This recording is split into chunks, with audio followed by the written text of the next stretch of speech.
Thank you for having me, everyone. Can you see my screen? Yes, we can. Yes. Awesome. So the title is as you see it, actually an increment of 25 billion above the one you just saw. So I'm Scott Jones with Realize. We're a computer vision company. We were founded in 2007, and we started in ad testing. And we going back to that kind of 20-year history, started with models for measuring attention and emotion, and use those on behalf of the world's largest brands and agencies to help them de-risk their media spend. And that was a business that's been running for more than a decade since the origin story back in '07. I joined the company 3 years ago to lead a new platform business. When I joined, we were still focused on ad testing, but we had a really interesting pivot into identity. And I'll tell you more about that on the next slide. But part of the origin story actually set us up for unique differentiation and impact in the identity space. And this slide's really speaking to that. So coming out of the ad testing business, that's in the context of online market research. It's very much in the wild. You do not have hygienic controlled conditions, not to be off color, but you'll have people taking surveys from the bathroom, from their car, on the go. And the camera, by virtue of that, will be down here. It'll be over here. It'll be all over the place. And you're not getting these beautiful, beautiful images um, that you might desire to run authentication. And so the idea being, we came out of that environment and we built models that were extremely robust to handle conditions with bad lighting, weird angles, occlusions, like maybe part of your face can't even be seen, not pristine conditions. And then another differentiator was going back to the very beginning and the genesis of the models.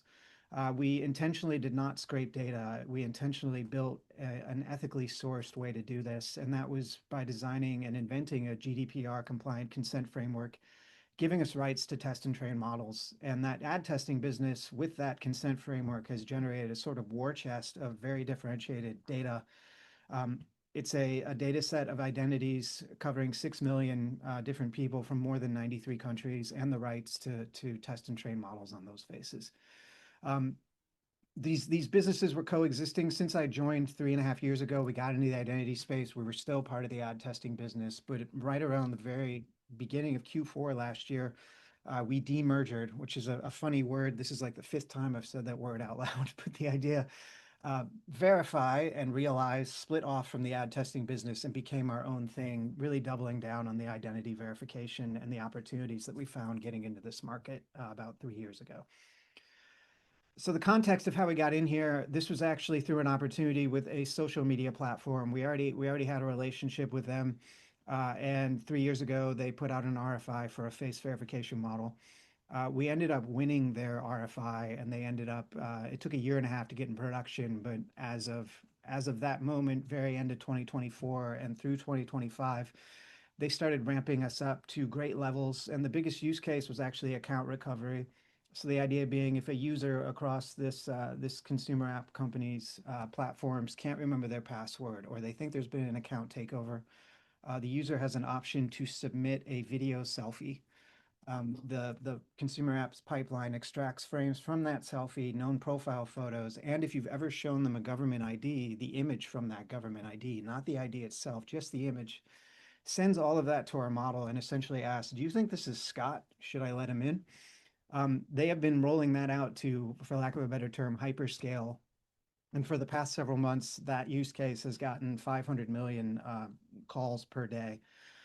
This led us getting into this space. We were then wondering, well, all right, now we're in the identity space. Now my platform that I was hired to run has these building blocks for not just concepts of attention and emotion, but now identity.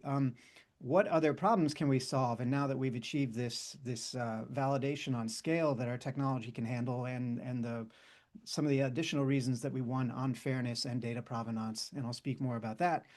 The idea that, great, now we're in this space, what other problems can we solve? And that's where we saw that ad testing business actually gave us the target. Through that business, we had a front row seat for years now to the steady rise of fraud online. So I'm referring to bots, click farms, people lying about who they are.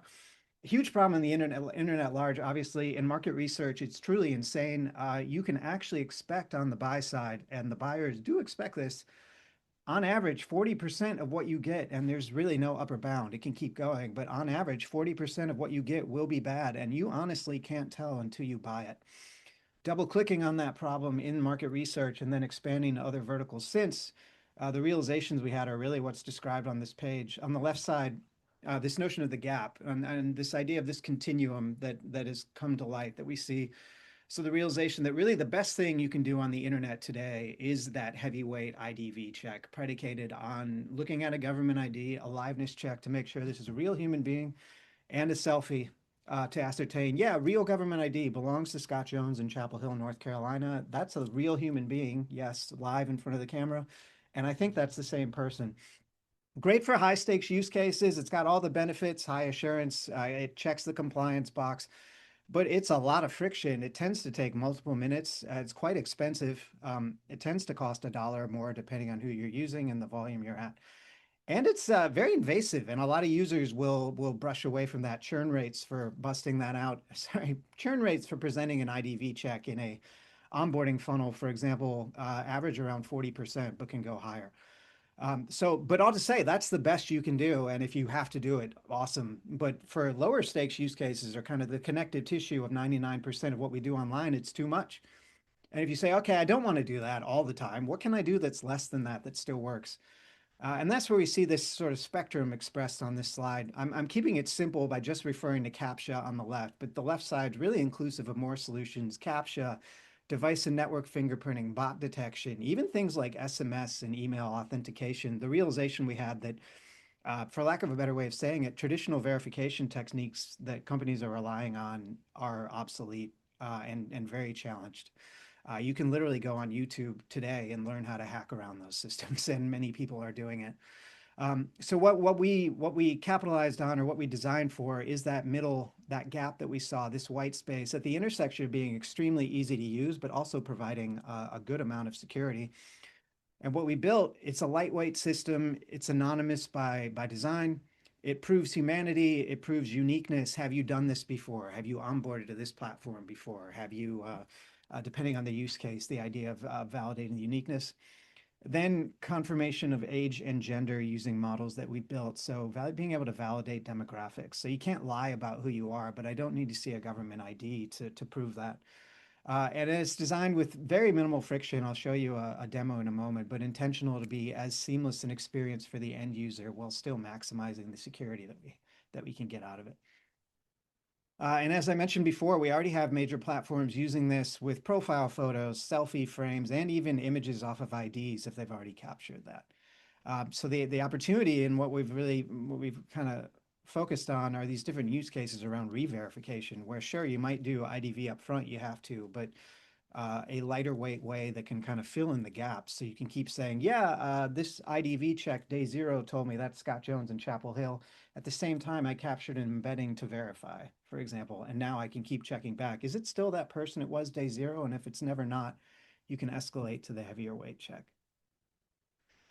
Part of the learnings we had, 2026 is the year of SMS decay. I'm kind of caffeinated right now. That's the way I'm saying it. But the idea that a lot of companies, a lot of people are shifting away from SMS because of the challenges I mentioned before. Not just that it's too easily hacked with SIM swapping and other modalities, but it can be very difficult. Like, it takes a lot of time. People are sick of copy and pasting. It can lead to conversion issues as well on those transactions. And then the idea being, well, where are they going from SMS? And 2026 is also kind of the rise of passkeys. And what we saw is passkeys do a lot of great things. Device-bound authentication, they're resistant to phishing, no password management, very simple, strong cryptographic binding, but they have some challenges. So one big challenge is uniqueness. You can have 10 accounts on one device. You could have 10,000 devices tied to one face. There's various ways to get past passkeys with the uniqueness challenge. Cross-device continuity is another one. Account recovery, if I have a passkey enabled and I lose my device, that can be very challenging. The idea of age and demographic validation, like, sure, this device is authorized, but is the person on the device the right age to have this experience they're trying to get into, for example? Continuity of control. which is a big theme, and I'll tell you more about that. But this idea of being able to make sure, sure, it was the right person who validated the passkey at the start of the session, but if are they still there? Is it still that person, or did they give it to someone else? And then various fraud signals that can be generated. So the idea really distilling down that takeaway at the bottom, passkeys prove this device is authorized, but not necessarily it's the right person holding it. And then this idea that another learning and opportunity that we're really leaning into is multiple verification methods. And here distilling it down into two. But the idea you have this very classic concept of upfront verification. So it's a gate getting into an experience, account creation and onboarding, age gate compliance, things like that. Generally thought of as a one-time check where you say, cool, I check the box, you're good to go, proceed with your session. But the challenges there are many.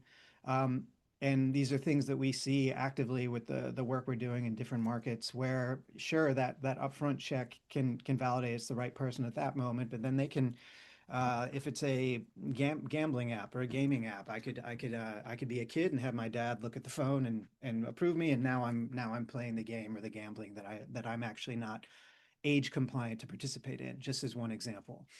Gig economy is another one where this is a huge vector of fraud. People sharing accounts, sharing credentials. They're trying to tighten the vice on it, but there is no lightweight capability they're aware of yet that can validate, sure, that was the right uh, Uber driver or the right delivery person at the start of the session, but is it still as they're driving the car, as they're showing up at this customer's location? And what these companies are finding is often it's not, and they're struggling to fill those gaps. So this notion of continuous verification that can run in the background and make sure validate that holder binding is still correct and the relevance across a variety of verticals like gig economy, gaming, gambling, remote proctoring, shared workstation environments, and more. So what we've got is a spectrum of verification. We actually refer to it as progressive verification, where you can have very lightweight passive checks that can run in the background if you've already done the heavier weight one, to make sure, are you still there? Are you still really a human? And are you still the right human? Basic liveness that requires very little lift from the user, but is still robust. And for those moments where you say it's a high stakes moment, something weird's going on, frog signals are flaring, irreversible sort of transactions, et cetera, being able to pull the lever and say, all right, I want to do like the state of the art, heaviest liveness check with some choreography on the user to really, really put them through it and make sure that this is a secure moment. Let me show it to you in action. So I believe you should still see my screen with human verification. Yep. Yeah, cool. So at the bottom you see this is, and I can share the link after so you all can play with this, but at the bottom is an expression of that sort of spectrum of the verification types. So low friction, designed to run in the background, high security, which is a pretty advanced liveness check, and then balanced is a very easy liveness check, and that's the one I'll show you now. I'm going to walk through a demo use case. It is not speaking to me. I don't do this, but it's a popular example. So let's pretend I'm onboarding to a dating app, and I am creating a profile claiming to be a 20-year-old woman. And I have just configured that profile, and the dating app says, great, let's get you verified. So we kick this off. The first steps, I'm presented with the GDPR compliant consent framework we've invented. Conceptually, you can imagine it a lot like the CAPTCHA, the next evolution of it. You're proving you're human, but it's very simple. There's no puzzles. All you have to do is briefly turn your camera on. In the spirit of GDPR and CCPA, I get access to a privacy policy and a path to ask questions or update my consent if I want to be forgotten. I say, great, let's do this. So we get access to the camera through the browser. I've given that access. I'm now coming a bit closer. We just capture an image, send it to an endpoint hosting my system. The image is fed in and then deleted. So again, it's an anonymous system. We're not storing pictures of people's faces. We use the image to generate a face embedding bespoke to my model. And then we provide these layers of validation. So the first is liveness. Extremely likely, I'm a real human being. I'm not wearing a mask. I'm not a deep fake. I'm not presenting an image on a screen or a photo. Secondly, I'm unique. I don't already have a profile on this dating app. And by virtue of that, I've been assigned a fresh face ID. And let's just remember these last four digits because we'll see them again, DE65. Thirdly, I was claiming to be a 20-year-old woman. This dating app knows in real time, very likely a human. They're unique. They don't have an account on my profile, but they're lying. They're not a 20-year-old woman. And they could decide how they want to treat me. So let's pretend I went through that experience. I onboarded to the dating app. Now I'm back outside and I'm opening up a new fraud vector. I am creating an entirely new account pretending to be someone else. I've just filled out that account. Again, I'm presented with this verification step. Again, I give consent. Again, a bit closer. Image captured, sent to that endpoint, and my face embedding compared to existing face embeddings of accounts on that dating app.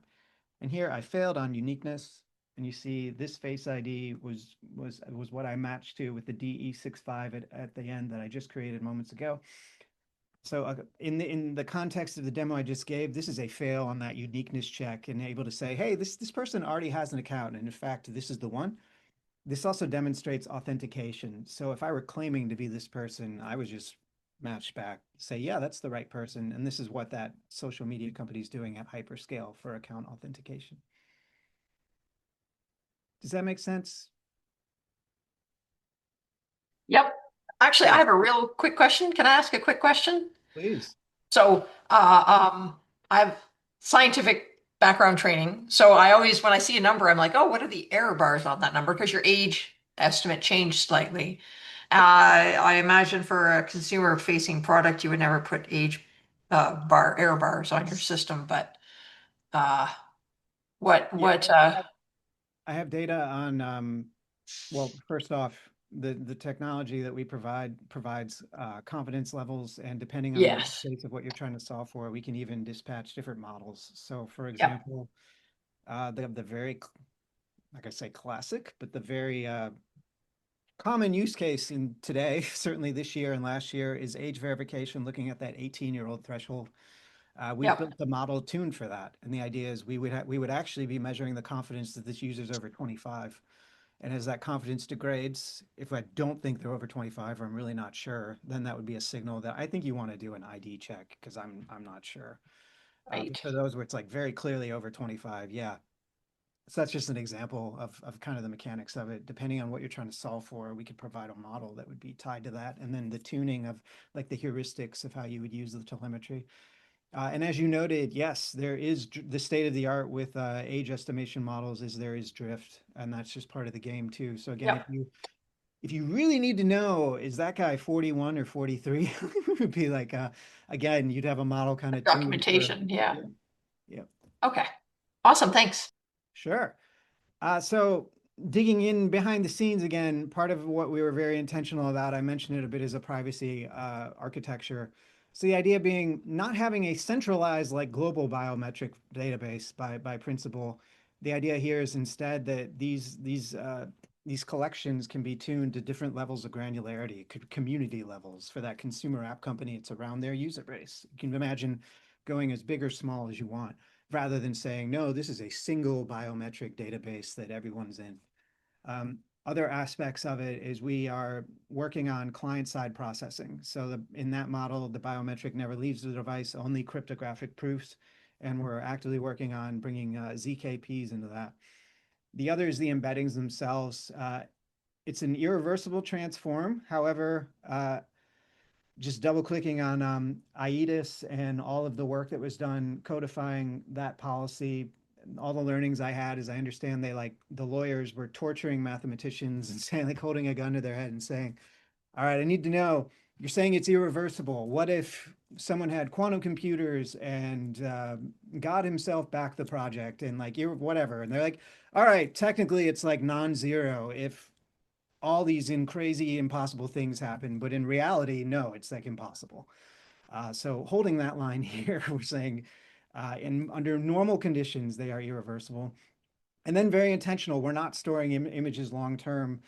We might store them temporarily for like system tuning and troubleshooting, but not long term, and they get deleted by default. And then customers control retention policies, and then we act in the spirit of GDPR as a data processor. And there's multiple models in play. So client side, cloud, on-prem, which is what that consumer app company is doing, and others as well. We have a gig economy company running us on-prem as well. So we generally try to be like water and furnish the integrations that are most suitable depending on what you're trying to solve for.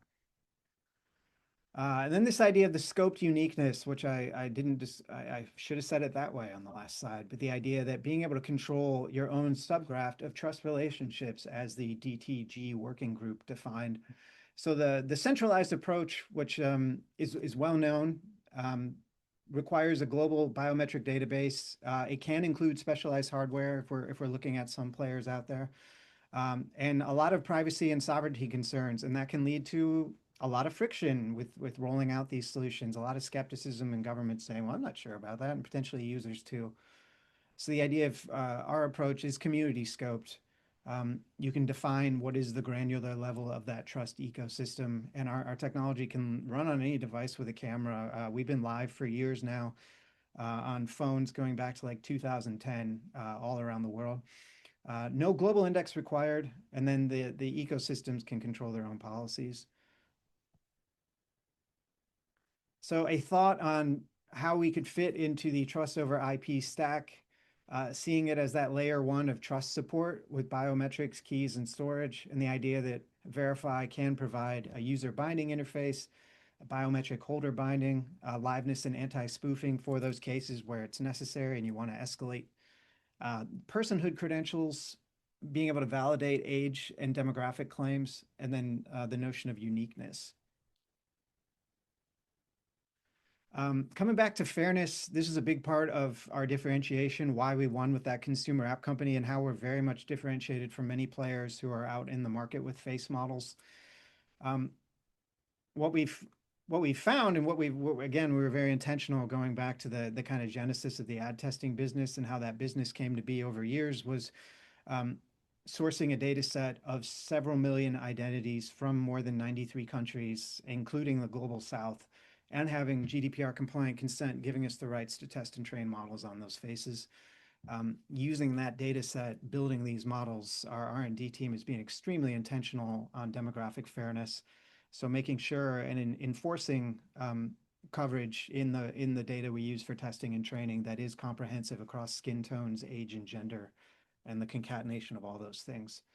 And what that means is our models work in real life. You don't have to provide a pristine image. We work with challenging angles, challenging lighting, and it's generally like more robust and easier to use. And that's been part of why we've been so successful with that consumer app company and why they rolled us out. It's just so simple. And it solves the problem without the user having to jump through hoops and like trying again, which is a common issue in the market. And putting that tagline at the bottom, the idea that the thought that verification systems that only work for some people in hygienic conditions are potentially not what you would call a verification system, but maybe an exclusion system, because that can how it can feel to the user like, hey, I'm doing the thing. Why isn't this working? And the thought that fairness should really be a feature and a prerequisite, or sorry, it's not a feature, it's a prerequisite for having really inclusive trust ecosystems that are globally effective. Some additional learnings. The first one, iconography, was interesting as a product person. When you think about trying to tell stories to people visually and not have to be there to narrate it along the way of what the user's doing here, what exactly they're being presented with. We evolved a lot on how we present this. We started with an emoji. I don't have a screenshot of that, but imagine like kind of a friendly smiley face in the context of getting a photo. Then we shifted to this icon of a person holding a camera. And then we've shifted to a more abstract visual cue of this iconography, which has been the most effective so far. And this obviously will never be done, and it's not one size fits all. It really is tied into what we found is variations in demographics globally, the psychology of different people, educational attainment, if you're a man or a woman, women in Muslim countries being the least likely or the most concerned with giving consent to a system like this. So there's like, you can imagine this matrix of possibilities of how to provide the best experience to get users to want to participate in this, such that it makes sense. Another one that was interesting was server versus client. And even there, a redirect solution. So we originally built a redirect solution when we started in the market research market, when we took the building blocks we built for the consumer app and started saying, hey, I think I can solve problems here. We started in market research, and we built a redirect solution thinking that it would just be for proof of concepts, but no one would want to run that in production. It turned out everyone wanted to run that in production. It's a no-code system. It's got turnkey compliance. All you have to do is draft your own privacy policy, um, and then we handle everything else behind the scenes. But then for other clients, they did not want that. Like that consumer app company, they are actually running our an SDK we provided with a Docker container in a private data center disconnected from the public internet. And then we have another customer doing the same. And then this notion of the client side, where depending on the use case, that's very relevant. And depending on how that might manifest in um, getting permissions from app stores, for example, to have a biometric system running inside of an app. So depending on like all the trade-offs there is no single, oh, it's obvious they're going to want this. It's more like, oh, there's nuance there about how this could be integrated. And then the big one about the community scope differentiation versus global uniqueness is just the headaches and the blockers that global uniqueness presents. Our early assumption was we should probably go after global uniqueness too, but the reality is that most trust ecosystems will not need to go big and global, but rather they'll have their own governance framework and kind of the aperture that they need.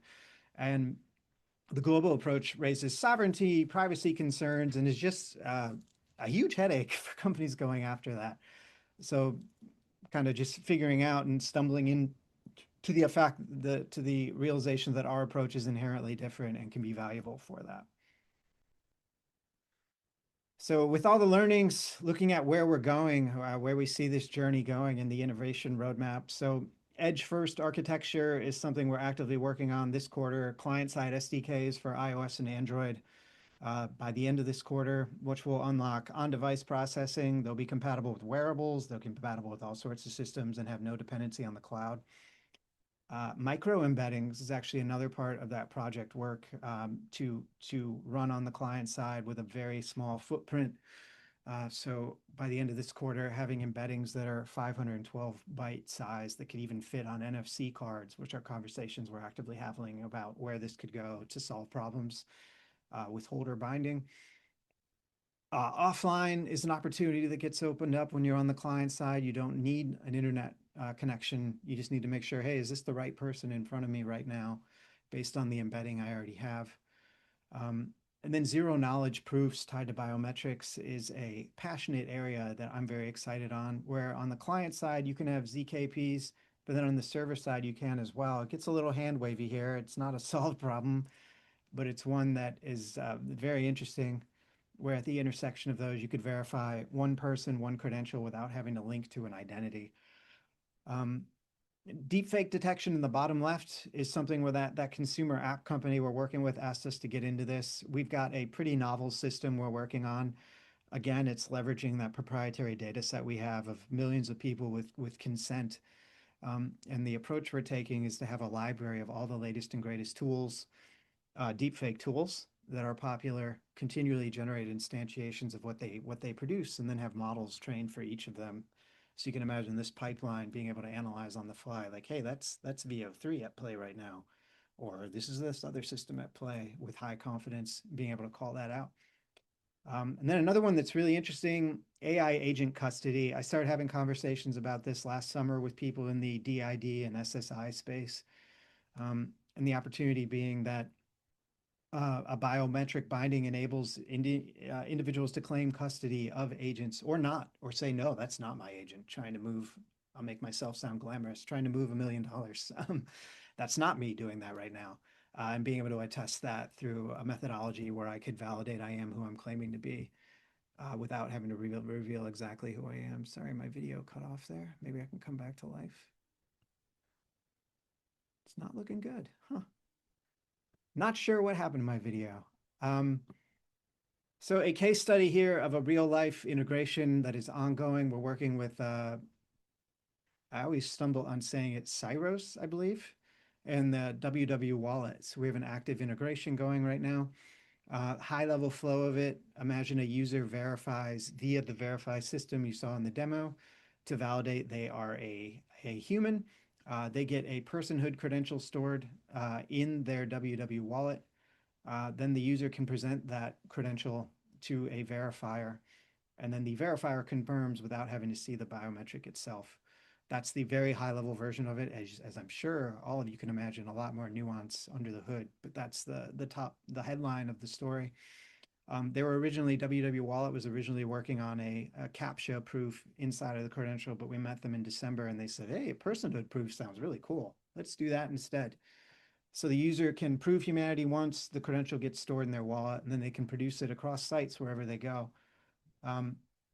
With that, we're exploring browser native integrations, passkey and credential binding, kind of leveraging the passkey story we saw earlier, and then selective disclosure. So it could be a personhood proof, but it could also be an adult proof that, yeah, I'm a human and I'm over 18 and I'm entitled to come into this gambling site, for example.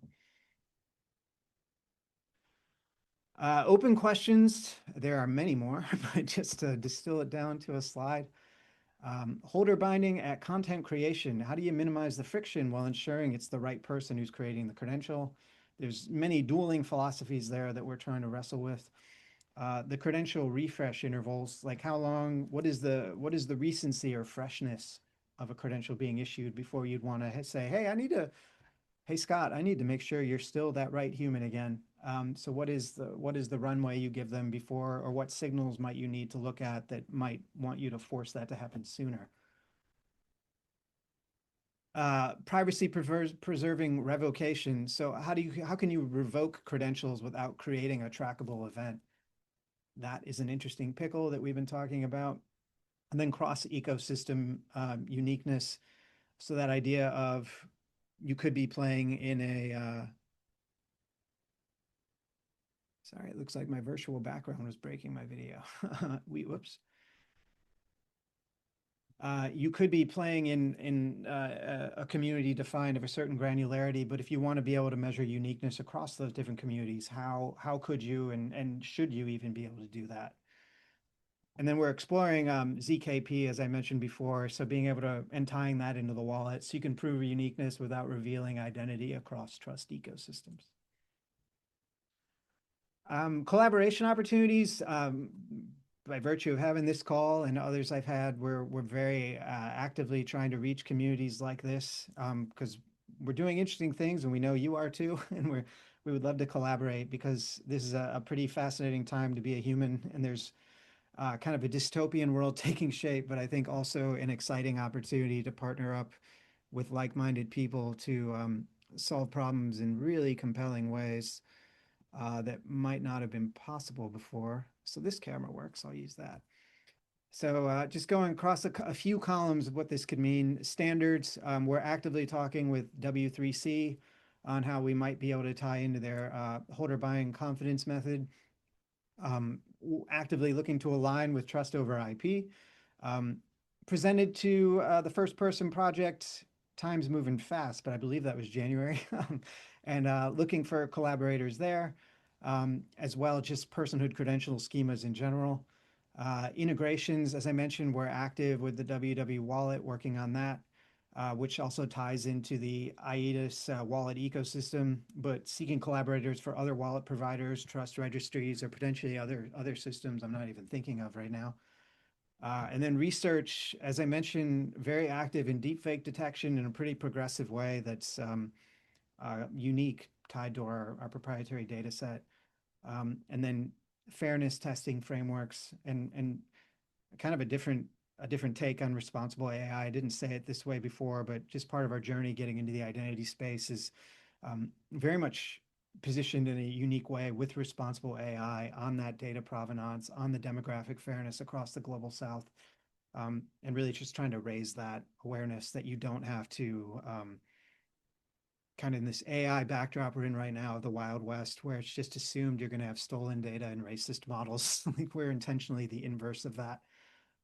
So if folks wanted to collaborate on that.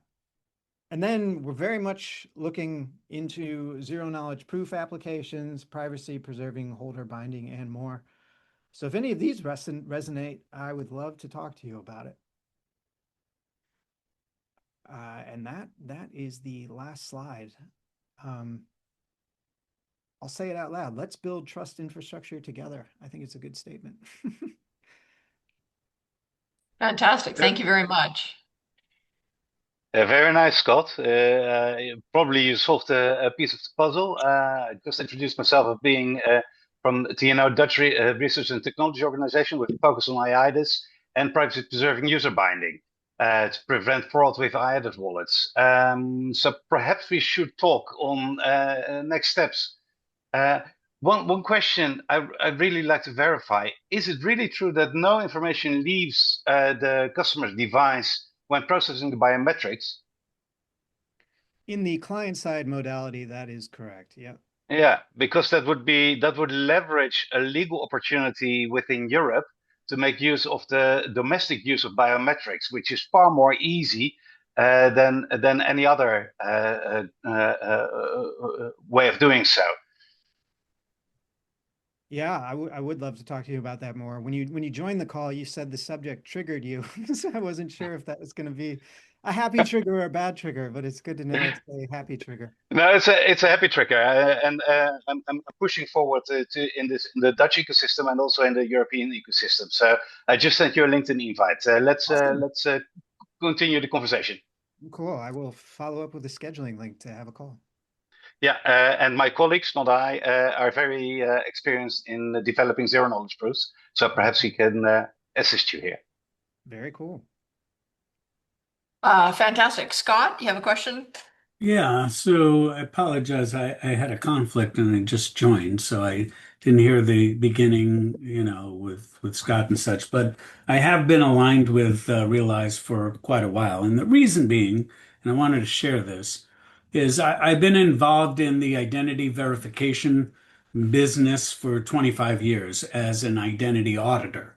So in the X509 world, there would be breeder documents for long history, breeder documents that usually are derived from I-9 in the United States, because I worked under the federal PKI, and I-9 is a list of different combinations of physical documents to prove that you are who you say you are. And, that has been in place for quite a long time. It's very static and it has issues associated that this group would understand with, physical documents the way they are and the frauds associated with them. So as we start to transition to relying on, other means than just physical documents to prove that I am human, prove that I am who I say I am, we need alternative methods to do that work. And I think that Realize is one of the few that has had, a long history of investigating that issue and coming up with real-time, high assurance means in order to provide the information that's needed to support digitalized verifiable credentials.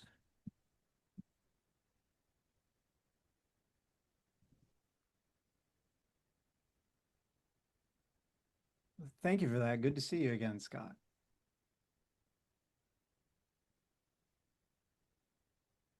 What about the Open Wallet Foundation? Have you made any connections there?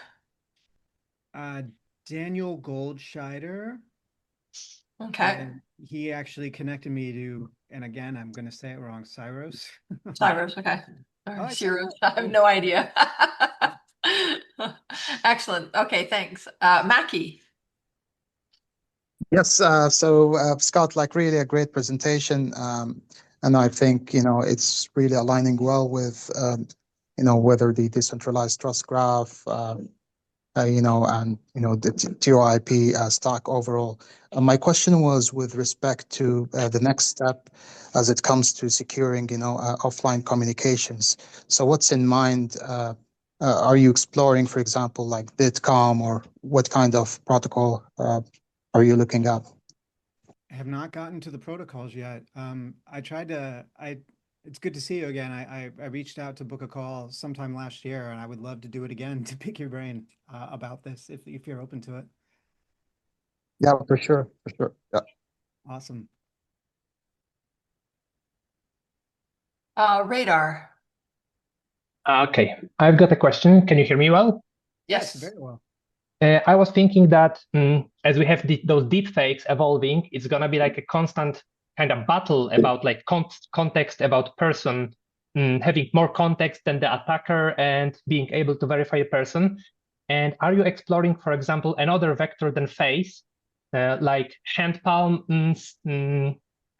patterns or movement of the hand to also like add something else than a face as a secondary or tertiary part to the process? Event could be, for example, selected by a person mark, which is common, for example, on passport, like wrinkles or something like that, where the person would get like prompt, show right part of your hand, or where you have wrinkle, or this kind of methods. So I think part of what you described at the end was that almost like the liveness choreography of turn your head this way, turn your head that way. Is that what you were describing at the very end? Yeah, generally like more parts of body identify, Yeah. which have like special unique patterns that we can identify a person not just by face, because face might be also prone to replay attacks where somebody captures and is able to model Yeah. or show some video from other platform that person verify that. Yep, I think there's a whole rabbit hole behind your question of exciting opportunities. You've mentioned some good ones. I believe the kind of zeitgeist of relying on I'm going to call it choreography again, for lack of a better term, but relying on challenging the user. I think people are generally saying, well, if you're using a deepfake system, you're probably going to be able to get past that. The work we're doing with the model development for deepfake detection is designed to pick up temporal and image-based artifacts, which you can do now still, but maybe in the future you won't be. It'll be stuff like I'm wearing glasses and it would be like distortion, like very micro stuff that happens that a human wouldn't see, but a vision AI system can. You mentioned some interesting things like telemetry off the device. Those are on my mind for various use cases.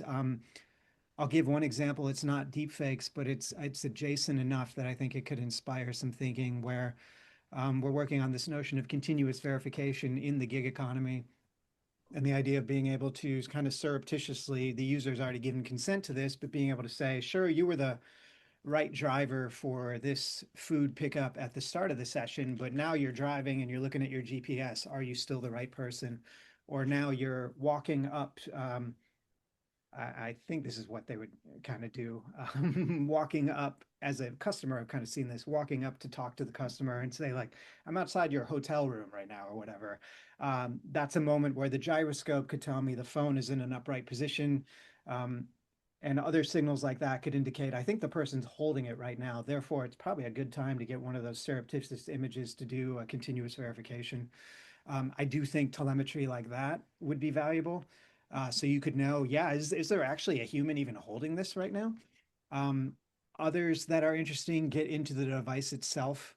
Um, and this is going to conflate a bit between like bot systems and deep fakes, but potentially could be a relevant thought. The idea of if you are on the client side, you'd be able to know if the operating system has been breached. You'd be able to know some interesting stuff about the device. You'd be able to know like the if the camera's real, synthetic, or if there's been hacked at all.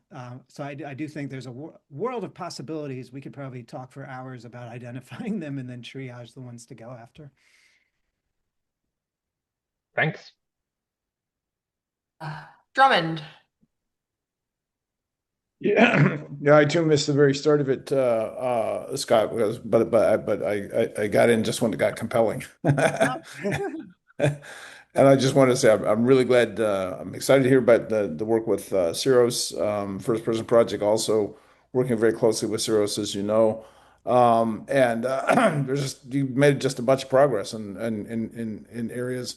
I want to follow up with you. I'm down in LA to speak at a conference here today, but I'll be back in Seattle next week. So let's just find a time to drill down into some of these things and figure out, as you said, let's build a trust infrastructure together. Sounds awesome. It looks like you're on the floor of the forest in Big Sur, actually. Actually, I took this particular picture on a hike in the Cascades. I was just overwhelmed by the height of the trees there. So my GitHub handle is tall tree because I grew up in the Northwest. I just love tall trees. That's awesome. Nice. Any other questions? Jorge. Hey, Scott, good stuff. Thank you for presenting. I got a couple of technical questions for you. So I come at this from a implementer's perspective, so I've got some experience implementing similar technologies. We've ended up backing off of this for the time being, just given just apprehension from the community that we're trying to serve. And it's just people generally, especially here in the US, given everything that's going on with immigration raids and surveillance of American citizens and whatnot. Have you experienced, or are you seeing pushback from consumers or users on this type of technology? Man, that is a profound question that can go in different directions. Part of our journey, so I can speak to part of our journey with that consumer app company. Biometrics were a no-go for them going back like 5 years. They had some publicity issues with a feature they rolled out, and then they went to the market and said, we're never doing biometrics again. They had some legal issues. They were getting sued around the world for some challenges, including users not being able to get back in their accounts because they were relying on manual techniques that didn't work. So that gave them a catalyst to say, all right, well, we've got this face verification model from Realize. Let's make a case on solving the problem with this. Part of the diligence on that was empowering their product teams with research that we took both from our own work, rolling this solution out globally for a few years, and just research kind of at large about society, expectations of users, et cetera. And generally what we were seeing is this is getting more normalized. I'm going to be really high level and say it's getting more normalized globally. There's certainly countries where you're seeing stuff like this all over the place. I know China's one. I think you're seeing it a lot more in Europe than we are in the US, and through parts of Asia. But if we double click even more, I think in the US, there are going to be challenges. It depends on who I talk to with different use cases I'm exploring. Some people will say, oh, you could never do that in the US. And others are saying, no, you can do that. So I think it depends. I think a big part of it is the value exchange and the education and calling out what's unique and different. So for example, the privacy-centric philosophy we have is something I would want to be very clear in describing and differentiating. Like this is not, I don't want to pick on World ID, but Sam Altman is a figure where he's polarizing. So I can say, this is not a project with Sam Altman trying to create a centralized database. This is something that's different. It's an anonymous system designed to protect your sovereignty as a user. So you can't lie and you can't cheat and you can't steal, but you don't have to reveal who you are. So I think it's part of the storytelling on that. Plus the normalization. Plus, I think there's a subtext here, and it's not a subtext anymore. I'll take that word back. It's this rising trend that people are kind of waking up and seeing this AI. The positive word is the AI renaissance. The negative spin on it is the AI sort of fraud vector that's coming up, where there's going to, I think this is going to get even more normalized, because right now I was on a webinar end of last year where we were talking about identifying users as a product leader and what's your framework for that. And I said, I think we're already in a world where you have a 2x2. Are you a human or a bot? And are you good or bad? And the idea that you can jump between those boxes. So I could onboard as a good human, and a typical pattern is I replace myself with a machine 30 days later. In this sort of world, I think humans are going to want to protect themselves more and say, I want to protect myself from bad bots acting or agents acting on my behalf. And I want to get access to things. And I think a tool like this with this philosophy would be very compelling. But again, it's a communications thing. It's overcoming kind of the trauma of the surveillance state fears and presenting it as an alternative. I'm making it sound kind of level and hand wavy, but I think there is an opportunity to change hearts and minds. You just have to position it. Yeah, there's no question in my perspective, there's no question the technology is powerful, and it, from a user experience, if implemented correctly, it does solve a lot of user friction issues, right? It just works. It works. I'm amazed at how quickly it works with the liveness. And account recovery is another use case that it's straightforward, right? Like, other methods of, sharding keys and, whatnot, like multiple users having to get involved on multiple devices. That's just too complicated for the average user. So I just think there's got to be a way to find a good balance. Yeah, Uh, and the cost, just to jump on what you said, the cost associated with that, like the operational overhead of account recovery workflows is very right. expensive to support. Yeah.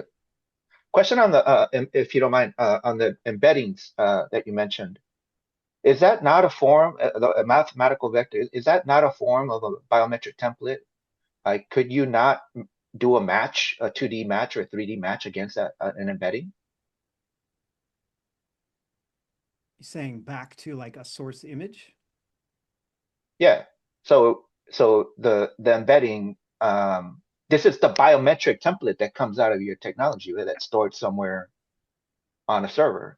So in theory, like you should be able to do a match against that, right? Or you We can. do the currency of our uniqueness checks or authentication is embedding to embedding. And I'd probably need to connect you to somebody who could have this conversation better than me. But the the idea being the embeddings themselves are irreversible back to the image, and the images are not retained. So they're essentially like these hashed sets of 512 data points that are kind of meaningless unto themselves.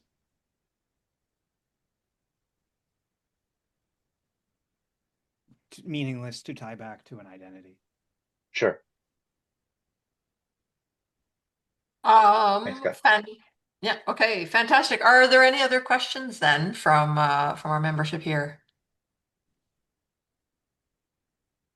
If not, then I would like to thank Scott for a fantastic talk about Realize and the facial and liveness and age and all of that with the privacy components. Really nice to see that technology.